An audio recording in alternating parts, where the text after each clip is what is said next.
যাই নামাজের উপর থেকে সিজদা অবস্থায় একজন বান্দা বান্দির কান্নার আওয়াজ শোনা যাচ্ছে।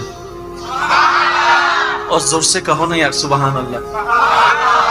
ওই বান্দাটা সবাই যখন চতুর্পাশের মানুষ ঘুমন্ত অবস্থায়, সে রবের সাথে প্রেম করার লক্ষ্যে, রবের দয়া পাওয়ার লক্ষ্যে, ভিক্ষা পাওয়ার লক্ষ্যে যাই নামাজটা বিষে সিজদার মধ্যে পড়ে গিয়ে ডাকতে থাকলো, আল্লাহ তুমি তো রহমান, তুমি তো গফফার, তুমি তো সত্তার, তুমি তো খালিক, তুমি তো মালিক, তুমি তো রহম করনেওয়ালা। আল্লাহ তোমার কাছে না চাইলে কার কাছে চাইবো? আমি গুনাহ করেছি, আমি স্বীকার করছি, তুমি ছাড়া তো মাফ করনেওয়ালা কেউ নাই। সুবহানাল্লাহ।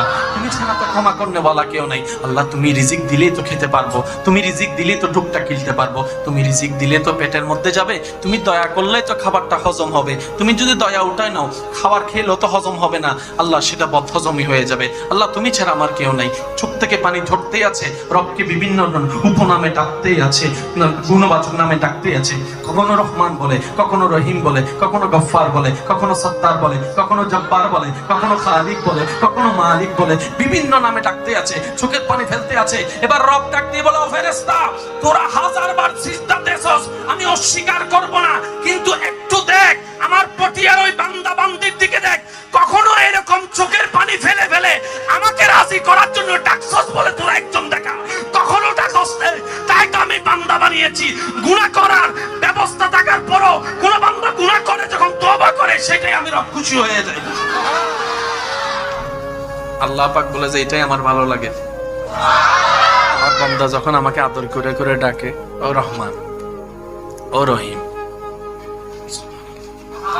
যারা আমার মতো পাপী আছেন, গুনহগার আছেন, আল্লাহর দরবারে আসামি মনে করেন নিজেদেরকে, এই নিয়তটা সাথে নিয়ে বসেন, মওলা গুনার পাহাড় অনেক হয়েছে, এবার তোমার দয়ার দরবারে ভিক্ষা নেওয়ার আশায় এসেছে। সুবহানাল্লাহ। আরেকটু জোরে সুবহানাল্লাহ। মনে রাখবেন আমার ইমানদার ভাইয়েরা, আমরা এমন একজন রব পেয়েছি, পৃথিবীর মানব জাতিকে আমি বলছি, আপনি শুধু মিলাই দেখবেন, যতই কাছের হোক, যতই প্রিয় হোক, যতই আপন হোক, যতক্ষণ আপনি দিতে পারবেন আপনি ভালো। আরেকটু জোরে।